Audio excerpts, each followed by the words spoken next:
Hello everyone, welcome back to another episode of r/AITA. In today's episode, AITA, not splitting rent 50/50ths with my fiance? AITA for not letting the passenger in front of me recline their seat on a flight? AITA for telling my sister I won't be playing dad to her third baby? Before we get started, make sure to subscribe so you will never miss a video. So let's get started. AITA, not splitting rent 50/50ths with my fiance? We live in a city where you need to have roommates if you don't make over 95K/year. Anyhow, my fiance can fly off the handle pretty quickly. We had a roommate, not the best at all, but it's all we had. He made a mess of the kitchen every now and then and had smelly feet and would not Swiffer stuff I can tolerate. Anyhow, my fiance flew off the handle one night because the roommate was drunk and talked about spiritual stuff and kept trying to talk. My fiance flipped out, told him to GTFO and he could afford the place himself, and the roommate said to me, "I'm moving out, I'm sorry. I can't live with your fiance. I've lived with so many different people. He's terrible. Now he expects me to pay 50% of rent. He makes 2x as much as I do, and I have just started working again after being laid off 1.5 to 2 months ago. I have savings, he doesn't. Rent is $2,800. I gave him $1,000 out of my savings earlier in April for May's rent and bills. He interpreted it as, "Oh, you didn't specify it was for rent," as he said he'd send it back to me, and I said keep it, use it for rent, bills, etc. He bought a new compound bow, hundreds of dollars in oil paints and canvases, paid 2x his truck payment, etc. Now with May coming up, he is saying I am an asshole for not giving him more money for rent and splitting it evenly? Like an extra what, $1,400? For $2,400 total? I just starting working 2 jobs 7 days a week over 50 hours and still won't see the same money he's bringing in every month. My argument, I'm not the reason the roommate left, you are, and you told the roommate you could afford it, why do I need to split it evenly? I've posted about roommate wanted, sent them his phone number because he wanted to screen them, and he didn't respond to them apparently. Also, I sent $1,000 earlier and because I didn't specify he blew it on hobbies he wants, when I told him, I'd love to do those too, but I'm focused on saving for a house, and to be financially stable to have those hobbies in my future. His argument, I didn't specify what the $1,000 is for, he's screwed. NTA. You need to take these steps in order. 1. Start looking for another place to live, even if you have to get a few roommates. 2. As soon as you can lock a place in, return the engagement ring and call off the relationship. 3. Move out. 4. If you're afraid of his reaction, do number 3 instead of number 2 while he's at work and leave him a note with said engagement ring. Sell the engagement ring and say he didn't specify it was for marriage. Yeah, this sounds like the kind of guy that will let house go into foreclosure, but just bought a boat. Also, when a roommate warns you that he's terrible, believe them, they've seen him at his very worst. NTA, this guy sounds like a nightmare, run away and never look back. Yeah, OP, you can't marry this guy. First, you two aren't on the same page with how to share expenses, or how to deal with finances in general. Second, you're gonna have a hard time getting on the same page because he's manipulative and sees every interaction as a possible way to win with you losing. That's gonna be how it goes for your entire relationship with this guy. Is that something you want to be doing when you're 60? When you're 45? In 2 years? Next week? The roommate left because of him? He needs to find a new roommate. If it was me. Maybe 2. That's my thoughts as well. OP, you're into A, but it sounds like your fiance is. Anyhow, my fiance can fly off the handle pretty quickly. Is that the type of person you want to marry? If he said he could afford rent, then you should not be obligated to pay 50/50ths. I wouldn't want to if he had no reason to kick to roommate out. Your fiance wastes money on oil paint when it's supposed to go towards rent, and I assume you told him the $1,000 was for rent, so he either doesn't listen or doesn't care about what you have to say. I just starting working 2 jobs 7 days a week over 50 hours and still won't see the same money he's bringing in every month. So he's trying to work you to death? I don't think you should marry someone with this temper and this much disregard for money. Honestly, whether he knew the money was for rent or not, he shouldn't spend $1,000 on something he doesn't need when rent is due. He gaslights you and is forcing you to work 50 hours to pay for something he said he could afford. NTA, why would he even put you in that situation? Also, move cities if you can't afford rent. NTA. Why are you engaged to this asshole? This should give you an idea what the rest of your life will be like. I agree. I can't stress this enough. He sounds absolutely horrible, and if people outside the relationship can't stand him, I bet the person inside the relationship has it much worse. OP needs to get away as soon as possible. He's not marriage material, and this is a glimpse of the future. Hell, they're in for. My 20 years of experience concurs with this. It does not get better. Make more money? Still doesn't get better. NTA, I personally think contributions to rent etc. should be closer to an equal sacrifice of wages. E.g., you earn $1,000 and your fiancé earns $2,000. If rent is $1,500, you pay $500 and your fiancé pays $1,000. That way you both use half your paychecks to cover the rent. That said, it's so DS like your fiancé has serious anger issues. Make sure you are okay and not at risk. Yep. Should be equal percentages of your net income.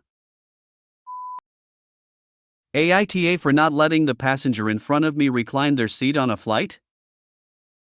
I 25 am around 6 feet 5 inches or 196 centimeters, but my legs are long.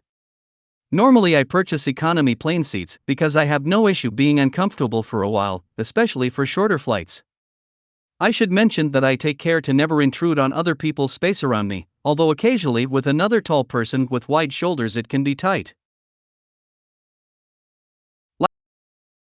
Last week, I was on a 4-hour international flight with my knees crammed into the seat in front of me. The passenger directly in front of me tried to recline, but realized that my knees were preventing her from doing so. She turned around, gave me a dirty look, and attempted to recline again with more force. I was a little annoyed, but apologized and told her I could not move my legs out of the way without encroaching on the spaces beside me, moving my legs to the side into other people's spaces, freeing up space for her. She accused me of doing this on purpose just because I wanted more room for myself, calling me an asshole and saying that if I could not fit into a normal economy plane seat that I should pay extra for an emergency exit seat so that people around me can have more free space. If I'm honest, I feel that people who recline their seats in economy are annoying and inconsiderate, so I didn't exactly bend over backwards to accommodate for her. For more context, no, I did not check to see if this flight in particular had extra emergency exit seats. Like I said, usually I do not feel the need. I do not often run into issues with seats beside me, although this issue with people in front of me not being able to recline has occurred before, though not always, and has earned me some dirty looks from those in front of me in the past. So, am I the asshole? Should I pay extra for seats with more legroom so that people in front of me can recline even though this is not always a problem? Edit. While this was controversial, some people think it's unacceptable to recline at all and others think it's a basic right. I will keep this in mind on future flights. NTA, I'm a big guy and it's a common problem. They squeezed every inch out of those aircraft and it's uncomfortable. She should have been more understanding of reality. Maybe you could have gotten an aisle seat, but you paid for your seat as well and are entitled to your space. No tall lady here whose knee got destroyed by an aircraft trolley. This is not a solution to sit in the aisle seat. Only asshole here is the airline. I feel that people who recline their seats in economy are annoying and inconsiderate. No, they're just trying to get comfortable in their own tiny seat. Should I pay extra for seats with more legroom so that people in front of me can recline even though this is not always a problem? Maybe, if it makes sense for you financially. Sounds like you'd be more comfortable too. Edit, since people keep commenting on this, yes, she's a bit of an asshole for calling you an asshole. Her frustration at not being able to recline her seat is understandable, but it's her frustration to deal with, not your problem. LMAO, where are all the PPL who demand fat PPL by an extra seat? There's a section for taller PPL too. For what it's worth, you say with another tall person with wide shoulders it can be tight, which means if a smaller person is next to you it doesn't feel as tight, so you are likely encroaching on their space whether you realize it or not. If you stay completely in your space, then it shouldn't matter what size the person next to you is. Your space is the same size either way. I interpreted this as he fills his seat 100%, so if the person next door also fills their seat 100%, they can't avoid touching, arms or legs or shoulders, perhaps, whereas if the neighbor is smaller, they fit within the confines of the seat and nobody touches. Not necessarily that he's taking extra space. I'm not up, that's just how I read it. AITA for telling my sister I won't be playing dad to her third baby? So my 22F sister Iris, 38F, has two daughters, 5 and 7. From the time we're born, I've been helping my sister take care of my nieces. Iris has a husband, David. David doesn't do much in raising his daughters, so I have had to pick up his slack since both the kids were born. I think it's important to note that he has a regular 9-to-5 job at a bank and Iris is a doctor and works double the time he does. I've had to cancel so many plans, trips, etc. to take care of my nieces when my sister was busy, but David was available. 90% of the time my sister would call me over to babysit, David would be watching sports or out hanging out with his friends. I didn't have the guts to say anything when I was younger, so I just shut up about it. Now my sister is pregnant with her third child. While I am excited for her, I'm dreading it. The two girls are at an age now where it's gotten a bit easier for me to look after them alone. I can't imagine having to take care of 3. I told my sister she's going to have to tell David to step up now that I have a job and not much free time. She said, "What's the point of that comment?" I said I've been doing David's share of parenting for 7 years, so she needs to tell him to do more because I won't be playing dad again. She got really mad at me and said she trusts me to look after my nieces because women are naturally better at it than men, which is why the village just consists of women and girls. I said while I'm happy to be her village, I refuse to be a parent to her kids. She hasn't spoken to me in a week. NTA, your sister and David made the choice to have these kids, not you. You aren't a parent or their free, on-call babysitter. You have your own life to live that doesn't revolve around hers, and she needs to learn that sooner than later. Iris needs a serious wake-up call because if she can't trust David to care for his own children, then she either needs to get a divorce or pay for an actual babysitter. Agreed. The sister is asking too little of her husband, he needs to parent. Women aren't naturally better at men, they just develop the skills because they're asked more. OP is right to set boundaries, especially at an age she should be blooming and focused on developing her own life. It's one thing to help out at times, it's another that she's basically got a full-time job parenting in the husband's place. NTA. Good for you for standing up for yourself. Don't worry about your sister giving you the silent treatment. She'll call as soon as she needs free childcare. LOL, I'm going to need a way to decline that gently.